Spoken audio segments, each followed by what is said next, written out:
Rabbi Shaya Milikowsky, thank you so much for coming to The Wealthy Life. It's an honor. I'm really happy to have you here. My pleasure. Where I wanted to begin is with your role, and so I'll fill in the blanks. I don't want you to have to credentialize yourself. I see you, of course, as a scholar, as a teacher, in some ways as a philosopher, and also as a philanthropist. And so I'm hoping that we can touch on aspects of all of those when it comes to money and discussions about wealth. And one of the catchphrases that you and I look at every time we seem to get together and talk is the word grapple. You like to grapple with concepts and ideas. And so where I thought we'd start, if you're okay with it, is how do you grapple as a scholar and a teacher with the idea of what wealth is? The word, first of all, I do happen to like the word grapple a lot because I feel that the greatest mistake humans make is that they feel they've reached their destination and they stop grappling with issues. They stop grappling with how much studying should they do? What is their responsibility? Once I have a PhD, am I completely educated?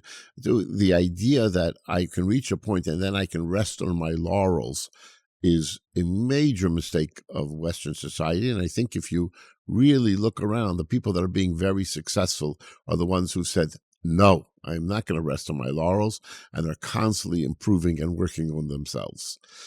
Now, therefore, the word grapple is very fundamental to my perspective on life. And I believe that wealth is, at least this I must say, share from a Jewish perspective, wealth is a tremendous responsibility. What do I mean by responsibility? I see myself, and I use a word that might be a little bit misunderstood, but as a social animal. What I mean is I see I'm part of society. That's not a choice I'm making. I don't make a choice to say that I'm going to care about other people. It's going to bother me that people are suffering. I am very involved, and I see myself as being part of the grand picture of humanity.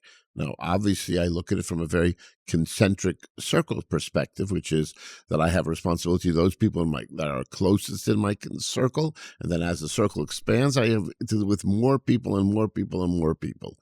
And my wealth is my way of interacting. It's the vehicle. It's not the way of showing my respect. It's the vehicle. It's the vehicle that gets me there. It gets me from one place to the other. The showing now, there's a separate idea, which is I have to understand and appreciate the person. But my wealth I use to deal with that person. So let's take as a simple example, Please. Which is that I want my child to become a responsible member of society. So that means I have to give him an education. Now, I can get a free education, or I can get the best education money can provide. That would be a responsibility. If I have wealth, then I'm going to get him a better education. If I don't have tremendous amount of wealth, I'm going to give him the best education I can afford. But now, the question is, how do I allocate my resources? That's what the pressure of wealth puts on a person. If a person has wealth, whatever wealth he has to spend his time and thinking about how he wants to allocate his resources to be able to have the greatest impact. Obviously, when you're very young and you're raising a family, then you have it one way. When you get older and you're part of a position of responsibility in the community, you look at it differently. And when you're later in life, as a grandfather, which I am, then you begin to think about, well, one second, how am I going to make sure that my grandchildren have those ideas, and so on and so forth. So wealth is a responsibility. Seems to me as if you're saying that is, an extension of your place in the world. So it seems as if it's a very communal construct for you, as opposed to what I would say is rather more prevalent in America, which is a focus on me, right?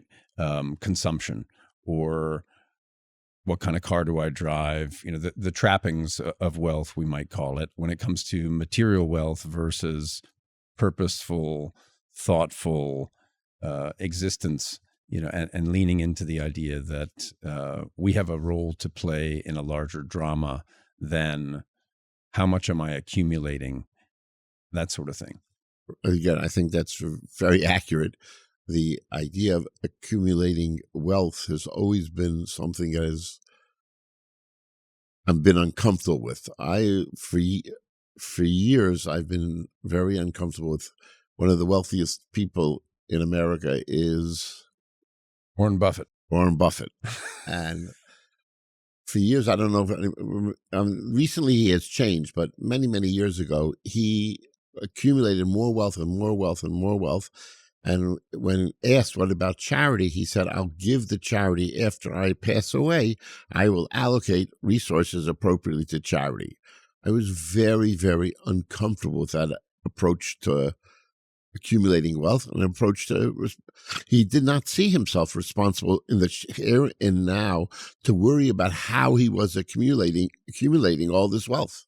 So we touched on an example of Buffett and talked about him a couple of episodes ago with another guest, but Buffett did take the giving pledge very publicly with, I think, primarily the Gates Foundation.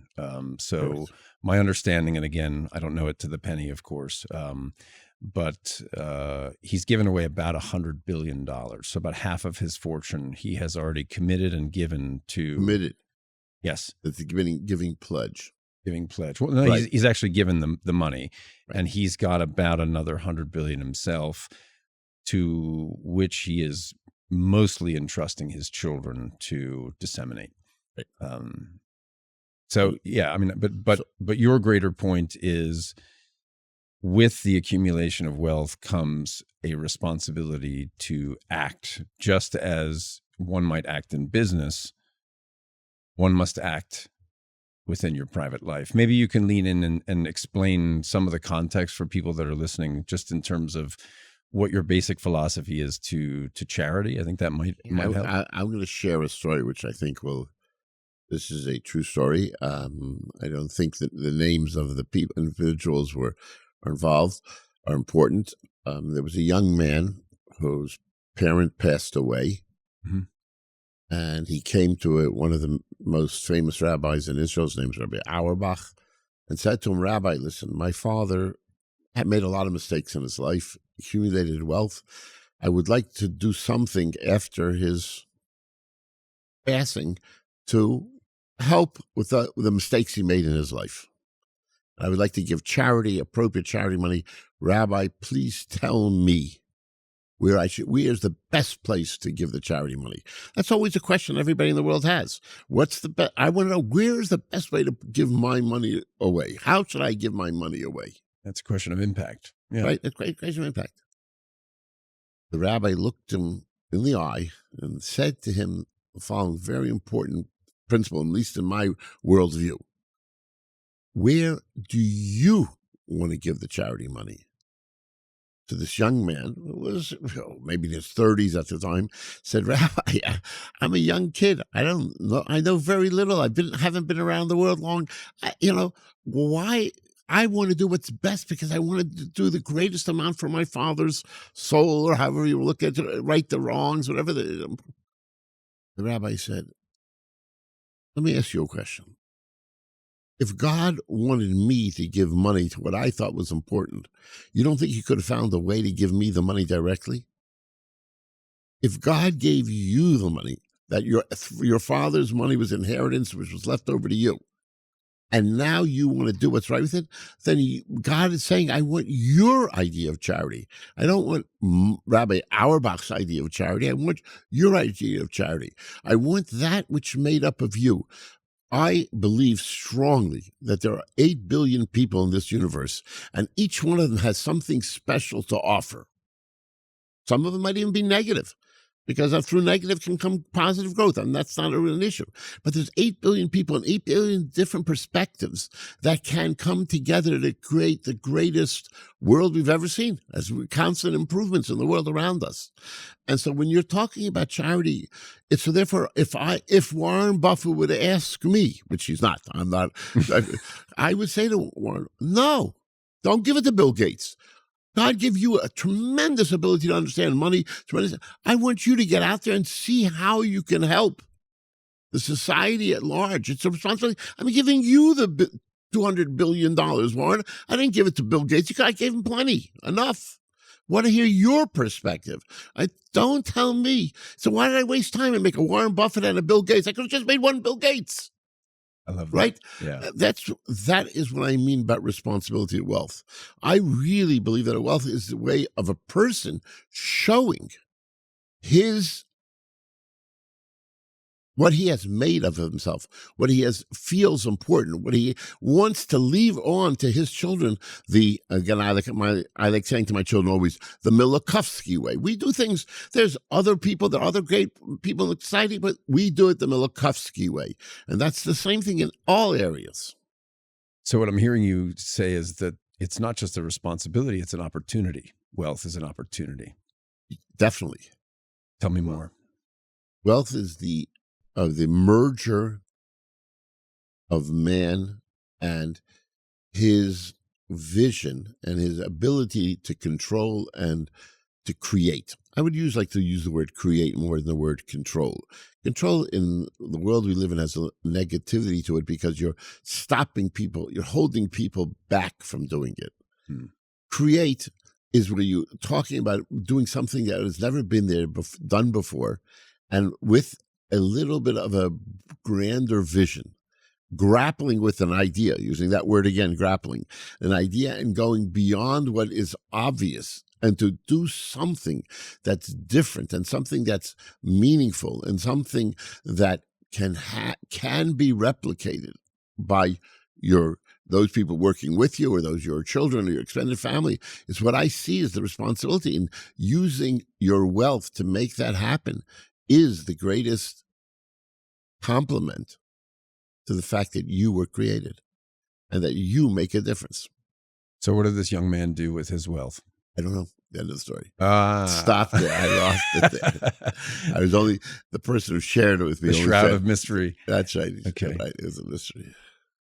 But in your role as the head of a community,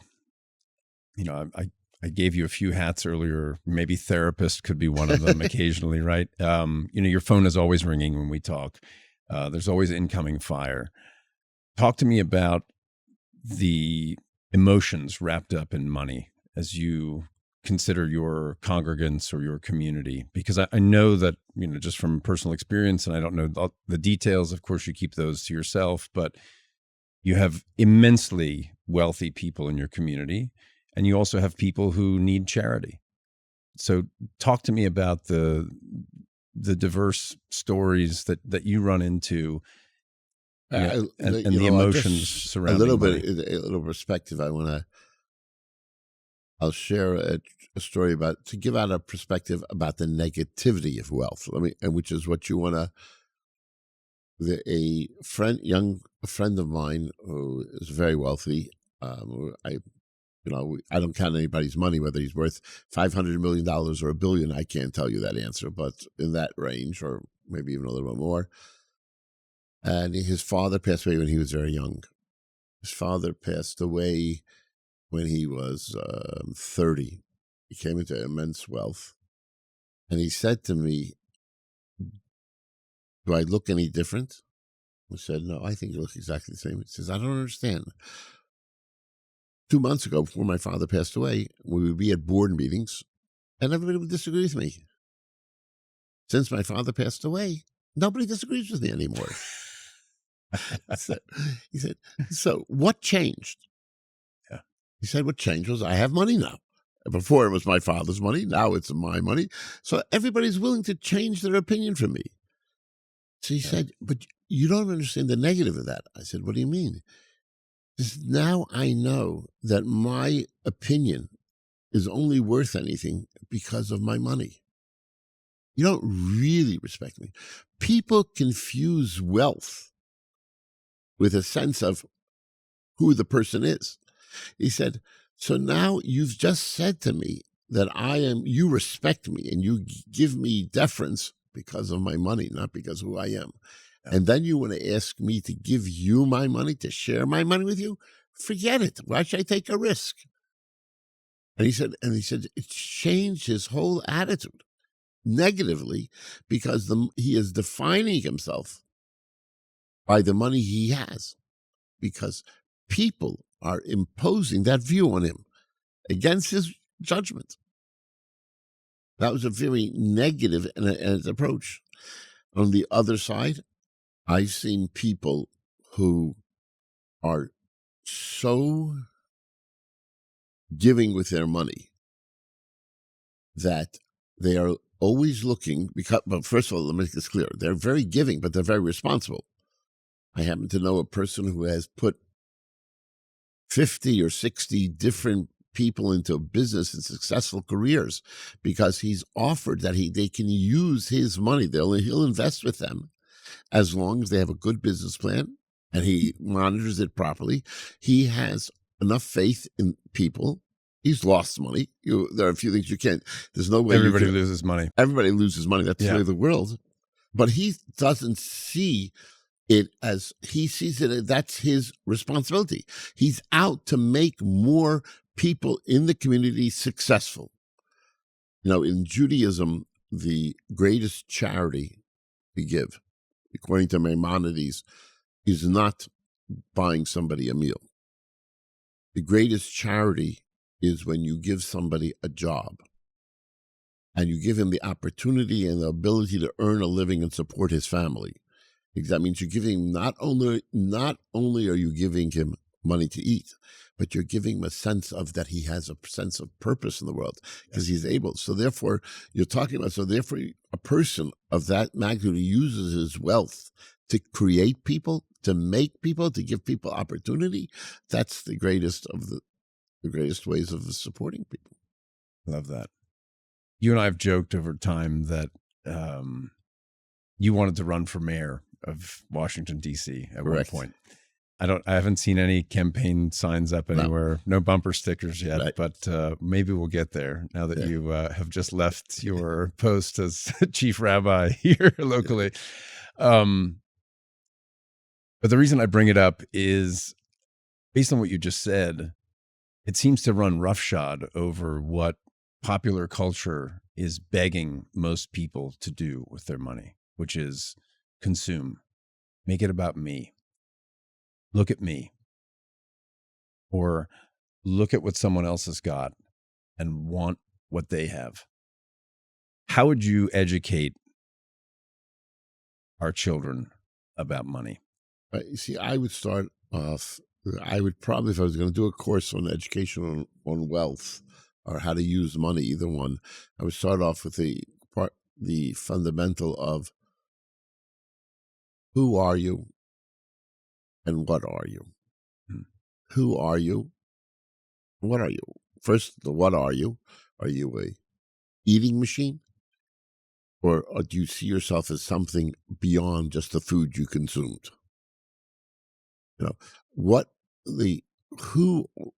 are you and who are you are just two angles of the same question, which is how do you see yourself?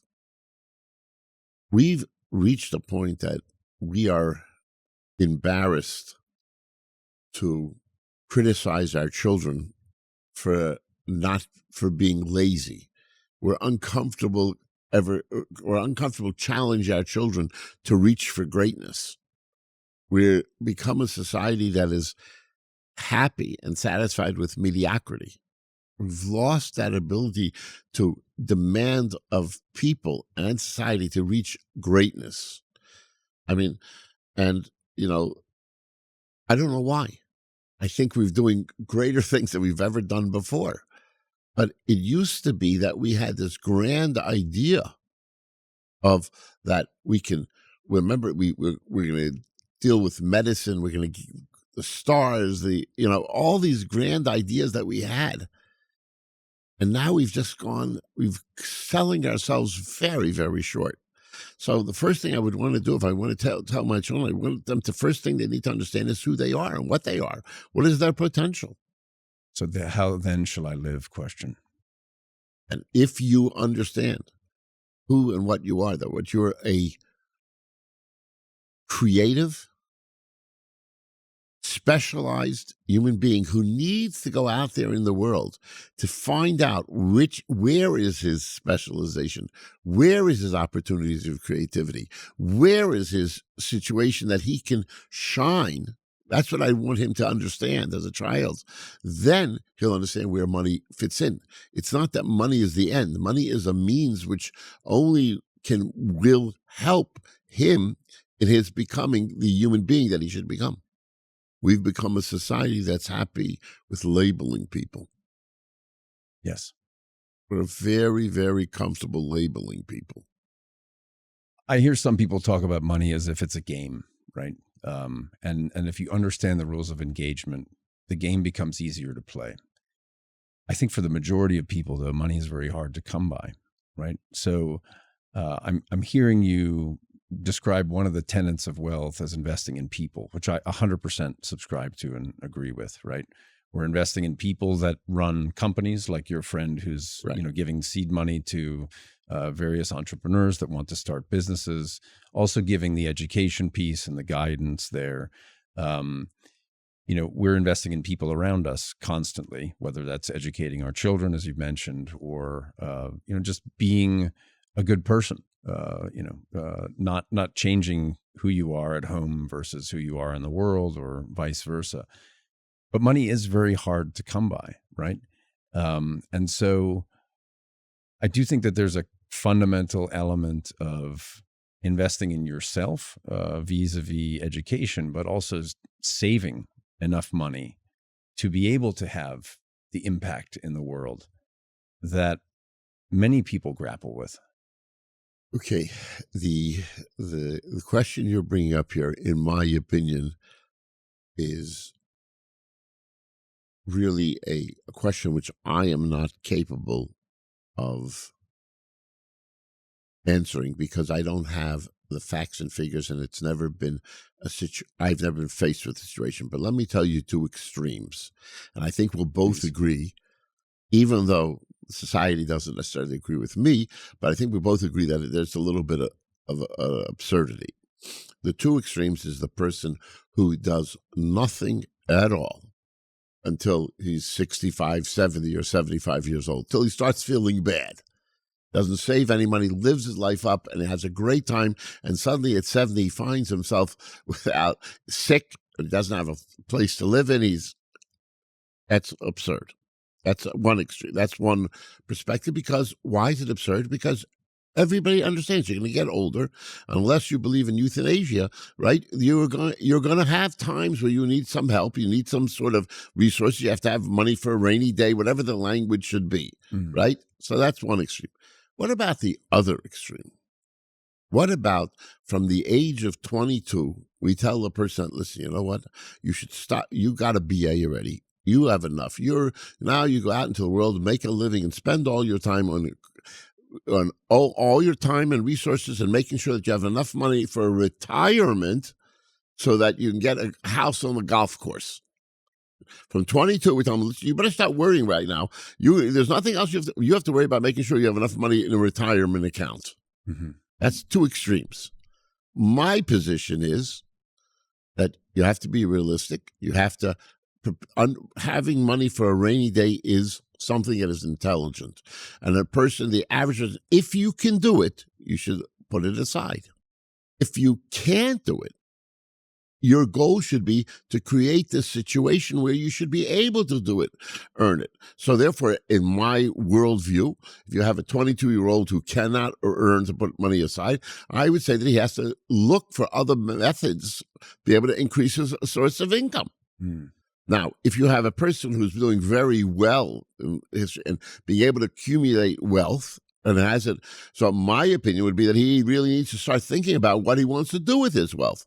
He's a responsible member. He should start doing that. He should start training himself, his children, and understanding, because he has been, in my worldview, been blessed with an unbelievable resource that can have such an impact on the world we live in. How do you coach those people when it comes to discussing charity and philanthropy?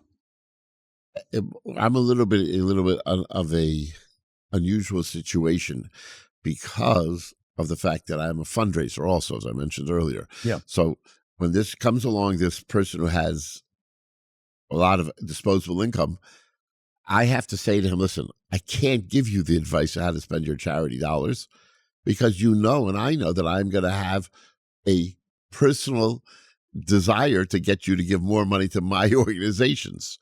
So I have to, the way I deal with it is I send them to other people. I say to them very clearly, I am biased. I do not trust myself.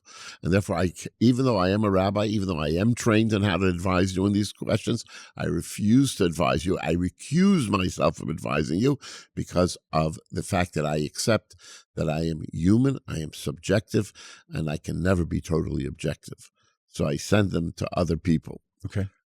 Now, the problem is that I raise money from everybody. So I don't think I've practically advise anybody what to do with his specifically what to do with his charity dollars because of this problem that I have. But you're still raising money, so surely. Yes, sure I am. There's an element of. Yeah, now so when I raise money, here's what it's for and why. Right. And here's why it means something. That's correct. For you to do this. That's right. So in my situation, because I am a rabbi of a community, and in my perspective of concentric circles, did we talk about concentric circles a little bit? No, but we can. Okay. My perspective, I don't know how you're a caring human being and watch. Well, I haven't watched news in 30 years. I don't know. I watch national news. There is so much catastrophe in the world. Yes. And it's crazy. How do you sleep at night? I've stopped watching news on a national basis or international basis. And then the question is, so where do I give my charity dollars to? Do I worry about what's happening in any other Bangladesh, anywhere around the world, or do I worry about my community? And then the question at hand is, and there's another question you have to deal with, which is, those people don't have bread. This person doesn't have clothes. That person doesn't have the medicine he needs. Do you prioritize based upon your needs? So in regard to that specific question, outside of total life and death, which is another situation totally, but if it's needs, I work with the principle of concentric circles. I'm the center of my world. My first circle is my family. The next circle is my extended family. The next circle is my community. I understand and I believe that we have a responsibility to together build something. I believe a family is the greatest tool for the success of society. Because if two people can work together, we all know that two people can carry much greater load than two individuals can, two people together. The family is what binds naturally. So the concentric circle is that I worry about my charity dollars with as much as a concentric circle as I can. My concentric circle on a regular basis does not include, I don't have enough money to include the 8 billion people in the world. But if somebody did have, and somebody cared enough, it would go. But not at the expense of his concentric circle. Meaning, yes, it's very nice to worry about people in the outer circles, but you have to make sure the ones in the inner circles are taken care of first. Because that's the way society is most successful. The greater sense of cohesiveness that we can have, which gets into the question of nationalism versus universalism, right, is that we first have to make sure that we are secure. And once you're secure, then you expand yourself and go and help more and more and more as more people can. What are some examples that you're privy to of families that talk about money between the generations to effect in this vein of concentric circles? The first of all, many of the families that are wealthy that I have what to do with, number one, the first thing they do is they try their best to not let their children understand how wealthy they are till they're in their 20s or 30s. They believe that it is very, very important that a child growing up should not believe that he is privileged more than other people. And that's one of their basic premises. In Europe, before World War II, in the religious Orthodox Jewish communities, the wealthy people had a practice that if one person manufactured sweaters, another person manufactured broomsticks. So each one would take the other one's son into their business and start him at the lowest level of the job and make that he should go up in the other person's factory. This awareness and understanding that they are not, nobody in the world deserves anything for free. Just because you have money, just because you're a rabbi's son, does not make you, by definition, more gifted or better than anybody else. You got to earn your way. That is the most important value, and that's why it's so important to wealthy people who understand is that their children shouldn't feel they're privileged. Love that. And it's, and this idea of finding an environment that can show that you can find your way forward is really very important. So I'm hearing you talk about a version of financial sacrifice or education versus desire for possessions or the entrapments that we see all around us when it comes to, as you said a minute ago, the disposable income portion. Right. So it sounds like once you've attended to the basics of shelter and food, that really what we should be talking about and digging into and grappling with is disposable income. What does that mean to you? Right. That's a very important question. I think that you can't minimize that question. Or one of the premises I started up with in this conversation, and I think it's important at this point to discussing disposable income. It's very important to understand. We are raised to think that altruism is the virtue that is the most important virtue for society. If you have somebody who's altruistic, then the society's blessed. So not exactly my perspective. My perspective is that you have happy people who are happy with themselves and happy with their environment. Then they have the potential of sharing their environment with more people and bringing more people in. The altruistic person is somebody who has no sense of self. He doesn't see his environment, and he is not happy about himself. He's constantly looking to give and give and give. There's a danger in that.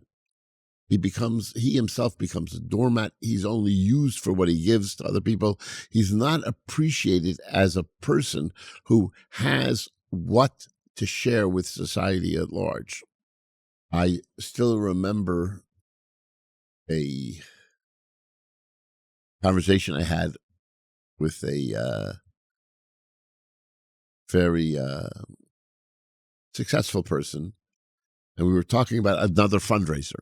And I said, and somebody who's with us made fun of his style of dress, of the fundraiser style of dress.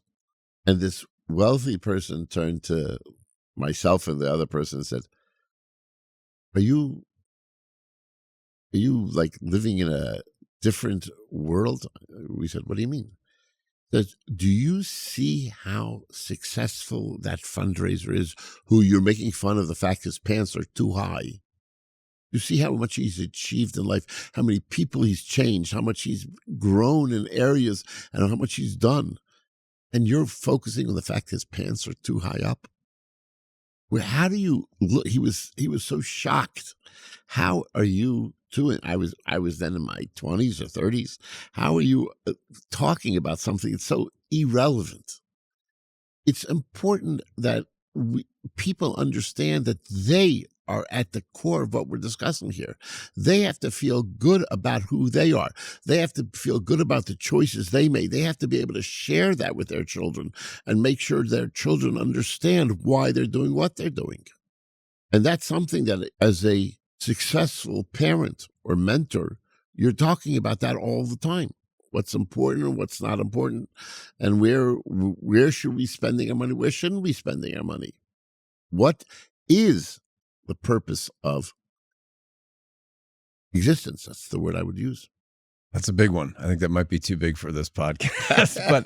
but okay, so you're touching on a couple of things that I think are super interesting. So number one is, let's just jump cut to habits.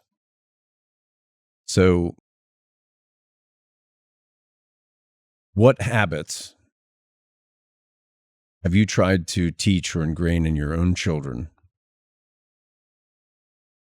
whether they were your ideas or things you saw in other people, which breed financial success, which allows for securing the fort ourselves or the castle, right? As you said before, and then going out and making a difference in the world? I have, probably because of my mother, I've made it very clear to my children that they have a responsibility to figure out how they can be most successful. What do I mean? In the Orthodox Jewish community, which I'm part of, we marry rather young. We're married 22, 23, 24. And I have spent time with my children making sure they understand that the first thing they have to do is become a person as an individual. Before they're ready to get married, they have to become independent. They have to understand what's important in life, and they have to understand what should they be focused on.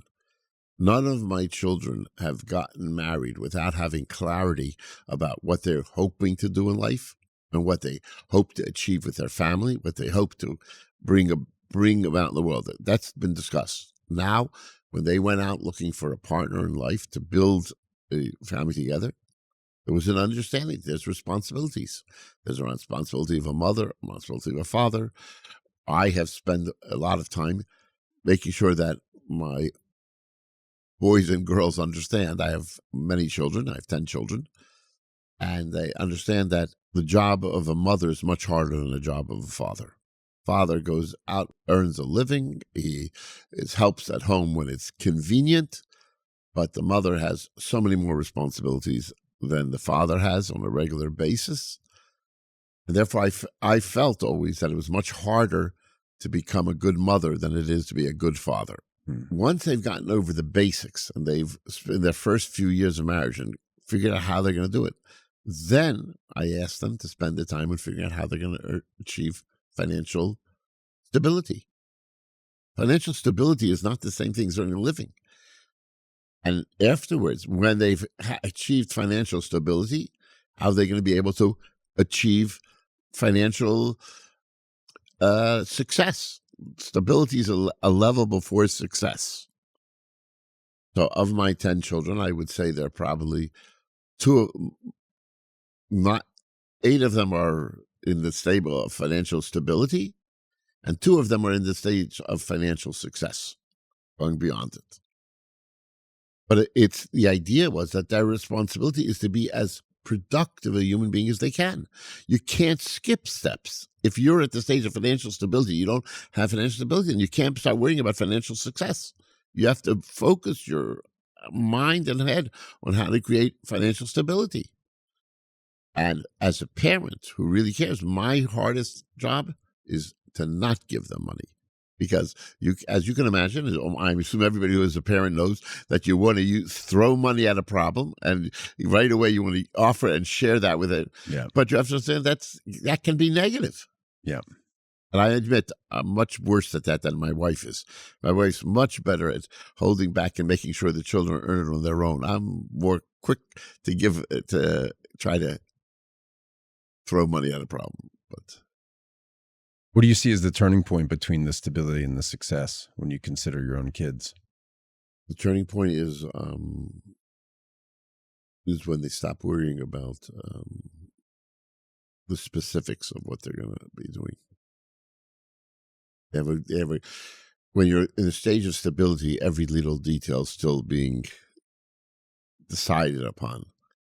when you reach a point of financial success, is you have a greater sense of awareness of the stableness of society, and you're willing to go out and to do other things. One of the important things that I like to hearken to with clients and other people with whom I work, my day job, is envisioning the future, planning ahead, whatever you want to call it. Mm-hmm. And I think one of the big guideposts there is this idea of building legacy. Talk to me a little bit about your construct of legacy. I live with that question of building legacy every minute of every day. And it is a constant, I admit I have a constant battle with my son specifically, and my daughters also, about what right do I have to impose my legacy onto their world where they live today. So you have to understand that what that sets up is that because it was very important to me that my children be independent and to have a sense of that they have their own responsibility, stability, I had to give them the tools to be able to disagree with me, which is what I believe teenage years is all about. I do not believe teenage years is rebellion. It is such a negative, pejorative labeling of what teenage years is about, and is so misdirected society. It's Right. not a rebellion. Right. It's a child wants his independence. That's the way we are formed evolutionary wise. That a child at that point wants to understand his sense of self. Once he has self, as Mark Twain said, when 27, he can be able to say his father suddenly got smart again, right? That's true. So it's this idea that a child wants independence. And if he wants independence, he's going to have his own opinions. So how do I convince my children of the value of the legacy that I believe they should share? And my answer is that, as I said, it's something I work about on all the time. And all my conversations with my children turn out to be about this issue: what is the legacy? And my most frustrating conversations is with a child that does not want to discuss the question of what is right or what the legacy should be or shouldn't be. They say, listen, I'm holed up in my little world, and I have no place for any other conversation. So that runs against the grain of the Milikowsky way that you talked about That earlier is correct. in our conversation. Very much so. Right. It really runs very much against it. And I believe it's only temporary, because I've raised all my children to be independent. I think they will ultimately come to, but I think it's a stage they're going through. And you have to, whenever you want to, it's a percentage game, right? It's a percentage game. You're batting .330, it's pretty good. If .330, you do pretty good. My feeling is that if I bat, .330 or .400 with my children, and they throw out .600, I'm doing phenomenally well. That's a Hall of Fame career. Yeah. Right, there you go. Okay. In some ways, I'm hearing you suggest that despite the struggle to find independence, we all kind of come back to seeing parts of our predecessors, ancestors in ourselves, right? So you really are owning this Milikowsky way. Correct. Even though for a little while you think it's possible to trade it away, right? That's correct. That is my perspective. And in Judaism, in my opinion, a rabbi, whatever you want to use, that is in Judaism is famous for the fact it has a 7-day mourning period. Right? When a parent dies, the children, it's a little more complicated, but I'm just going to simplify it for here. Please. There's 7 days where we tell the person, the mourner, stop.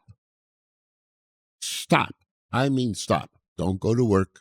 Don't worry about anything. Stop. Just sit and be involved in mourning, which sounds so foreign.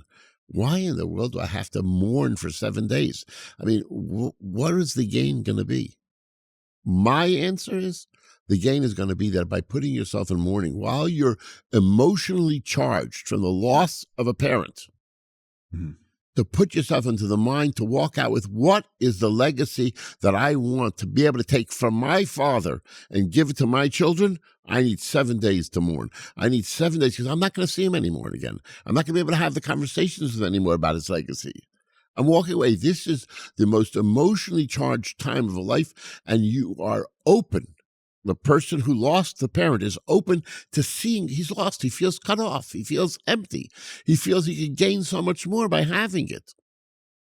So I would want all and every human being to be able to, as when he loses somebody, be able to know what that person valued, to be able to understand it, be able to see it from a different perspective. You know, in the house of mourning, Jews, people come and tell stories about the person who passed on. Yes. Tell us about it. And therefore, people, you get another perspective. You get your perspective of your parent or your brother is expanded immensely. This is what I'm talking about. This is the legacy that I want to happen. And therefore, the idea of mourning is the last time or the healthiest time for a person to understand and appreciate his parents' legacy. Is there anything you'd like to say to your kids right now? Not on record. Okay. Why not? Because I think my children would feel that I'm trying to intimidate them. That's one of the big problems every parent has. The way I say it in my house, I say, listen, you can argue with me. Everybody has the right to be wrong. So you can argue with me. Right? It's this idea that I'm your parent. I'm not going to, in order to make you happy, I'm not going to say and change my opinions. But I'm going to respect you enough to allow you to be wrong, and maybe I'm wrong. We're both maybe wrong. Okay, I like that because earlier you said that, and I love this theme because it touches on something from my business in finance, which is growth and value, right? You said before that the most successful people you know and come into contact with are not fixed in their ways. They are receptive to being educated. They're receptive to changing with the times, right? I think Lord Keynes is very often cited, the British economist, for saying, when the facts change, I change. What do you do, sir? Yeah. So these people are open to refining their own opinions or their own values in order to grow. Right. So you'd put yourself in that camp as well. I hope I would. You don't have to win every argument with your kids. No, most definitely not. Okay. There's nothing I would do. Don't even try. I really believe that the conversations, the majority of the conversations, the back and forth, presenting the ideas is what's most important.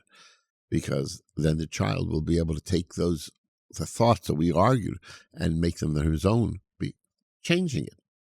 That's my goal. My goal is the legacy that he will take what I have to say, add whatever he has to say, and come up with something better than anything I ever thought of. So this is a one-sided conversation. Your kids aren't in the room to talk back or argue or disagree with you. What would your message be to them about legacy? My message to them would be that the legacy I want them to have into the future is what I believe is extremely, extremely important self-awareness, which is that no person in the world deserves to think that the world begins and ends with him. Everybody has to understand that we're part of a larger group and we're part of an ongoing exploration of information and values. And that you, my child, I want that you should understand that having a mentor, that you have unbelievable allegiance, that as you've shown to me over the years, is crucial for yourself. And you would want and appreciate and look for a mentor to be somebody that you'll have unbelievable allegiance to, that will hopefully God will challenge you and inspire you to go for even greater heights than you've achieved with me or with yourself. You think of this as an individual, or you think of this as finding a tribe, No, a tribe of individual. mentors? No, No, an individual. an An individual. individual, because look, you're going to have your tribe, whatever it is, but there's a need to have a certain, I'll use the word, which is not insecurity of how right you are.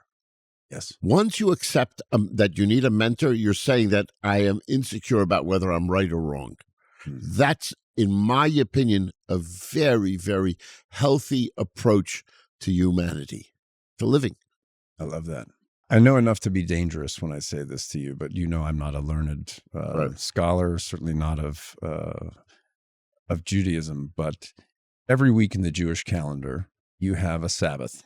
And if I'm being crass or crude about this, forgive me, but analogizing what you said about taking those 7 days after losing someone and using that time to find a mentor, think about it being bigger than yourself, finding a challenge. Do you encourage the people closest to you to be thinking about these things on the Sabbath, on a day when they don't do work? My hope. That's my hope, right? That is what I think a Sabbath's about. Now, the one part we didn't talk about, the second half of what I would share with my children, Please. which is that while I love them and respect them, and I'm really very proud of all my children, probably most parents feel the same way. I just wish they would have spent a little bit more time trying to understand their intellectual adversaries, be it me or their teachers or their friends. We're a society that's a little bit quick to be overconfident about the truth of our position. Yes. I would like to leave my children with that message, that be a little bit more insecure, show more respect to your intellectual adversary. I once heard a line, which I have no idea if it's true, it's conventional wisdom, but I hope it's true. A man said to another person, I would like to hear your view. I said, no, I want to hear your view. So the first guy said, I don't need to tell you my view. I know my view. I'm interested in what you have to say because maybe you'll cause me to grow. My interest is in being able to see how I can achieve greater awareness. So listening to myself talk about things I know, it's a waste of time. I want to spend my time seeing and hearing more different, grander perspectives than what I have myself. I would like to leave that with my children. That's the message I'd like to leave with my children. That after the world doesn't end when I end. And therefore, I want you to find your mentor. I want you to find more information. I want that should be a priority in your life. And therefore, I'm going to ask that you look at your intellectual adversaries and spend more time trying to understand their position. And that's part of challenging your own confidence, or that's more of an essential aspect of growth? I think it's more an essential aspect of growth.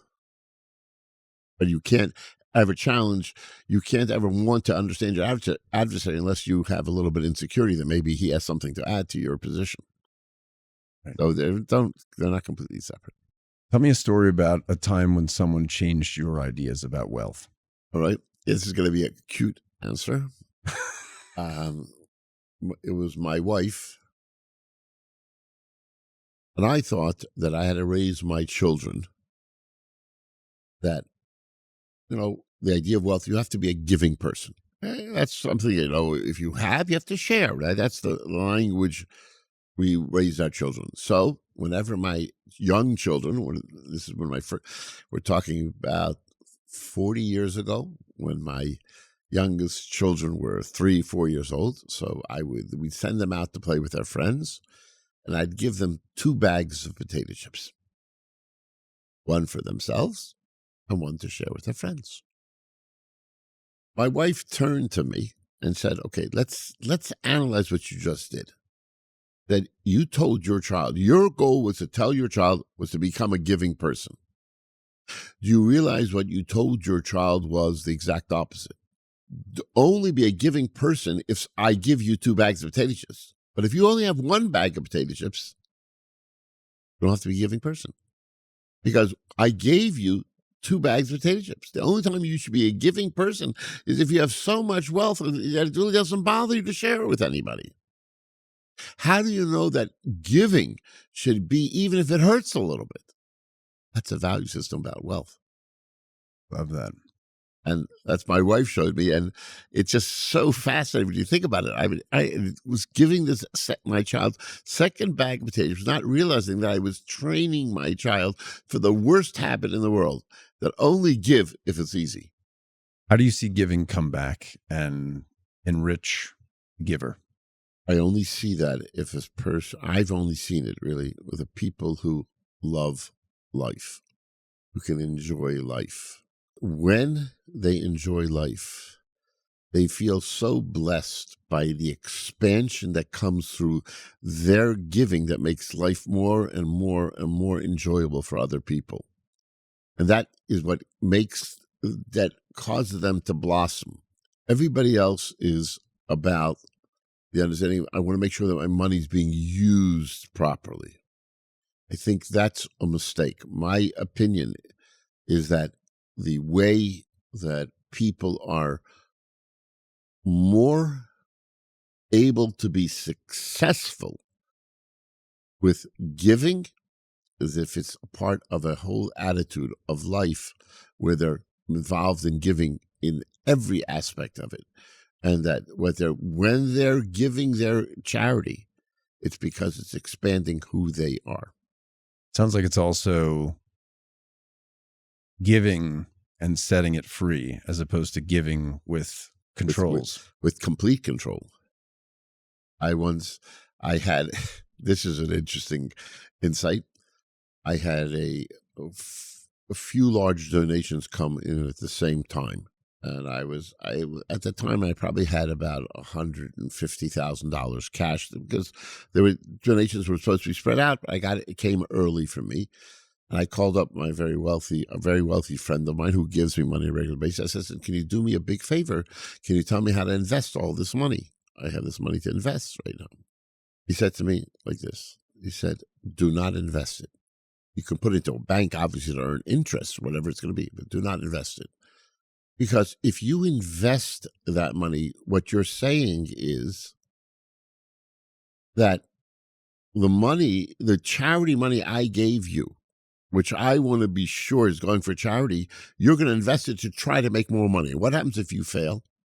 When I give you charity dollars, I expect you to use it for the charity dollar, and because that's going to make the difference, that's going to make me happy. And if afterwards your investment goes south, what happens?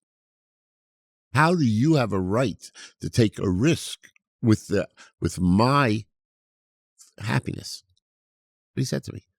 And he recommended strongly I just invested in the bank or 100% treasuries or what. I don't remember what I did. Save it. Yeah. It was a very, very secure investment.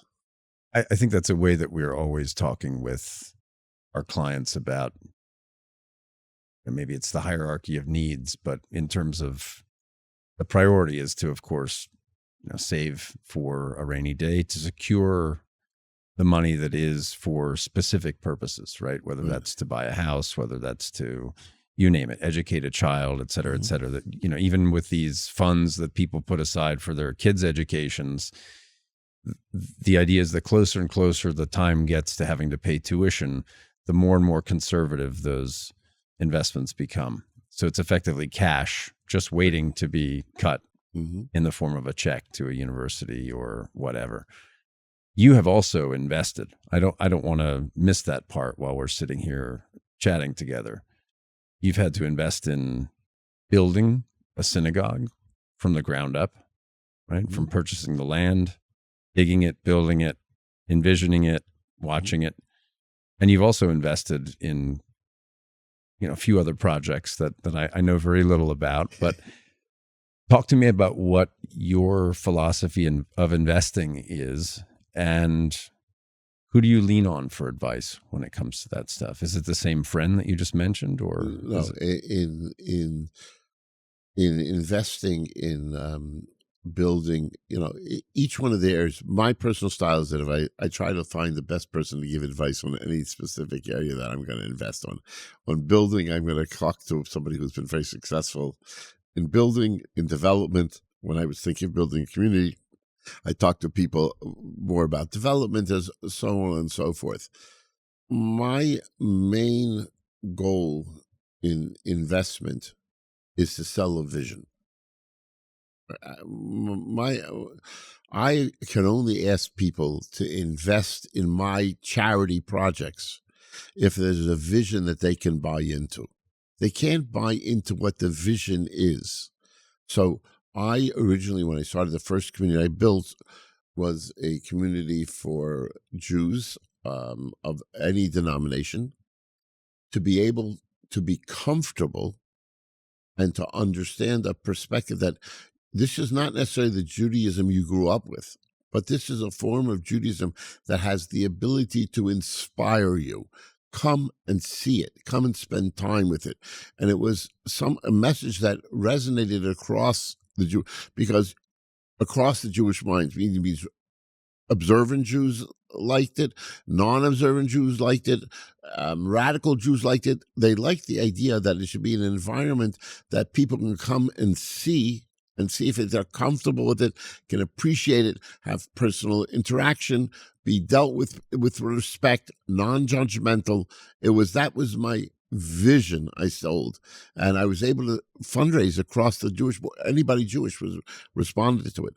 It didn't have to be that I had to be exactly what they are in order for them to share their money with me. In fact, I don't think any of the friends that I grew up with really invested in me. Okay. They invested in other things that were important to them. I went to people that I saw that cared about the greater Jewish community expansively, and wanted to be able to attract and show the average Jew what is the potential. That wasn't the vision of my friends. So you were tapping people's amygdala to get them emotionally attached to your vision. That's right. Well, that's a perfect analog for ordinary investing as well. Right. I think we invest in what we believe in. It's a very common practice now to invest our values, or just our perspective on human nature. I think that's a big one too. Mm-hmm. Interesting. I like that. A couple last questions for you, and one I'll start with before we close, which is a practice we have here where a previous guest will leave a question or a comment for you to expound on. You don't know them, they don't know you, et cetera, but I'll just give you the thought that was left for you today. This is a gentleman, he asked, after you've passed on and your loved ones begin the sentence, Shaya was truly wealthy, how do you hope they finish the thought? I hope, and he shared his wealth across the human condition. So wealth for you is sharing. Wealth for me is sharing. That when wealth is something that is meant to be shared. I don't know if it's the same thing. It's not wealth is sharing. Wealth is something that's meant to be shared, meaning that which I have become. I've taken from whatever growth I've made of myself, right?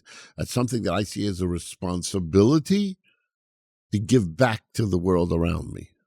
So it could be wealth in knowledge, it could be wealth in resources, it was wealth and so on and so forth.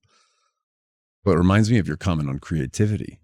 When I think about wealth, it is created from something that didn't exist a lot of times. Right? Yes, we're a finite spinning ball in the universe with finite number of natural resources, but the human element, and maybe this leans into your that's for sure your opportunity and responsibility which here. Is our ideas generate wealth. And that is the human element, is why the world is the glass is half full. Anybody who, because of scarcity, sees the glass always half empty, just does not understand the human element. I've heard that I don't claim to be as smart as the smartest people in the world, but they're all very, very, very intimidated because of AI, and they're afraid, are they going to control us? And I refuse to be intimidated by a fear of the unknown. I believe that whatever AI will do, we humans will figure out a way to control it. So in the face of fear and seeing wealth as scarcity, you see it as abundance and opportunity. Correct. I think that is crucial. It's a beautiful place to end. Thanks a lot for coming. I really appreciate it. Thanks, everybody. Take care. Thank you for listening to The Brian Turner Show. We hope you enjoyed our conversation and learned something from it. We ask that you please share our stories with others and help us meet people you know who embody living the wealthy life. In the spirit of full disclosure, the topics discussed on this podcast and the opinions expressed should not be considered investment advice. Guests are not compensated for their appearance on The Brian Turner Show. Thank you again for your listenership. Be well.